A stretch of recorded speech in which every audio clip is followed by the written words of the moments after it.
Hey, it's Will with live from Will's Gayrodge. This is on location at the Magic Kingdom here in Orlando, Florida.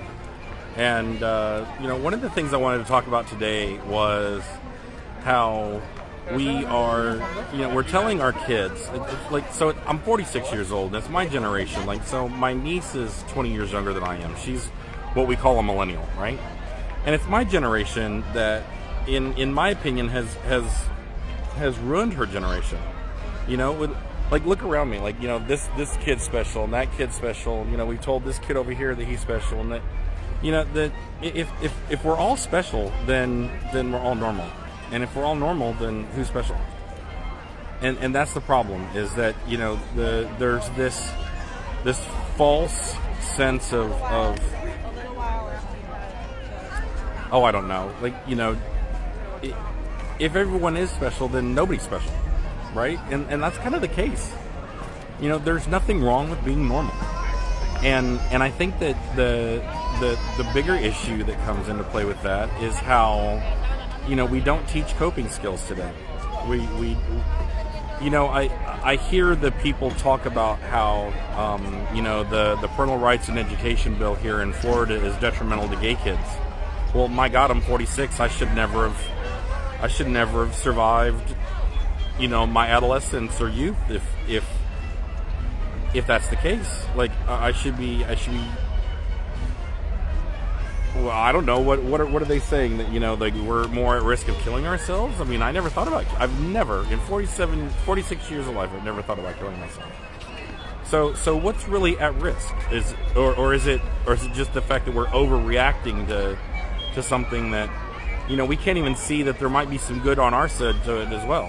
What about the teacher that's there saying that, my two parents are wrong because they're both boys? Isn't that just as protective as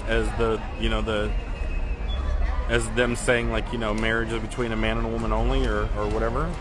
I think we need to get past this is an us versus them, and realize that we need to be doing everything we possibly can to be protecting children. And every child psychologist that I've talked to has all said that between kindergarten and third grade, all kids are doing is mimicking what they see at home. That's all they're doing. There's no orientation or gender identity at K through 3. They're just not. And anybody who says there is delusional, or is trying to prove something. And what I think is trying to prove is, again, if we're telling everybody that they're special, then we're raising a generation of narcissists. And who's the ones pushing it? It's not guys. I don't think that the people who are talking the loudest are people in my generation. Number one. Number two, I'd like to go on record by stating that, just because you're an activist for a certain organization or a certain group of people doesn't mean that you are speak on behalf of them. You just don't. Sorry about it.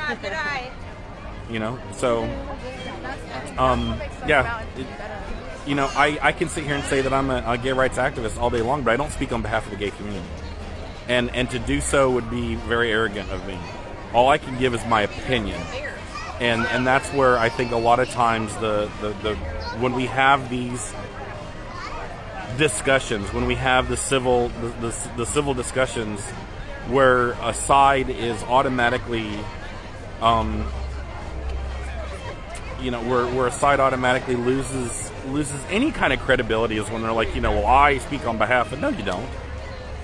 I watched a video here recently, which I think was hilarious, where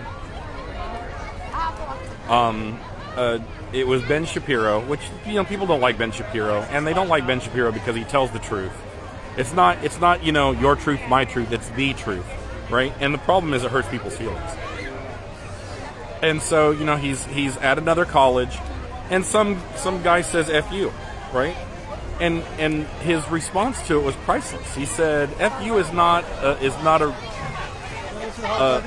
a way of debating. It's just not. And then he said, which I think was funny, was, and you're not my type. So, we're not winning in the hearts and minds of people if we're not going to debate rationally and have rational thought. And here's my thing.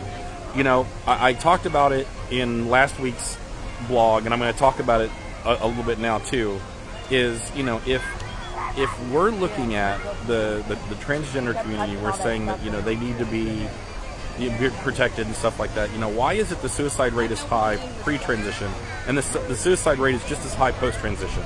We're not doing enough. And I don't think any amount of equality or, holding hands, hugging each other and singing Kumbaya is going to fix the problem. I just don't. Either there's a lack of coping skills that have not that the people have that haven't been taught, they haven't learned, or there's something more mentally distressing there. Because you don't just have suicide ideations if you're a healthy individual, right? And I'm not saying that there's something mentally unhealthy about them, but if they're having suicide ideations, that is a mental health issue. I'm a veteran. 22 veterans a day commit suicide. And the reason they commit suicide is because they feel that there is no hope. And I don't think that a person that's transgender feels that there's no hope. There's plenty. My God, I'm a 46-year-old gay man standing in the middle of Disney and retired as a veteran. During, serving my entire career under Don't Ask, Don't Tell. Don't Ask, Don't Tell was put in 93. I joined in 94. It was overturned in 2017. I was still active duty. No, 2011. Yeah, 2011 is when it was overturned, and I was still active duty. So, no worries, you're good. So the issue is this. I think if we treat everybody with dignity and respect, that goes a long way. It does. It really does. But dignity and respect is both given and earned. It's given and earned. And it's one of the things that, my mom used to say, well, why is it you don't respect your elders anymore? Because they don't respect us. There became this shift where I'm giving the respect, but I never got it back. And it's like, so when do I get to have it back? And it was never given back. And then that's when I just said, you know what? I'm sorry. I'm done. I'm done giving it because I'm tired of not getting it. And that's kind of how I am now with anybody else who's going to sit there and say that they're an advocate for a certain group of people. Well, I'm sorry about giving it all the time and getting nothing in return, or being lumped into, for whatever reason it is. So let's see. I don't understand I was actually told by a gay activist friend of mine that I don't understand the plight of the gay community because I'm straight passable. So, I won't ever understand what it's like to be a gay man in America because I'm straight passable, even though I'm a gay man and I experience the same discrimination that other people do on a constant, regular basis. Like really, that's your answer is I'm straight passable, so I don't understand. Or that because I'm cisgendered, I can't understand what it means to be transgendered. Come on, guys. If that's the case, then there's a lot that we can throw in that, and all that is it's poking holes in everybody's argument.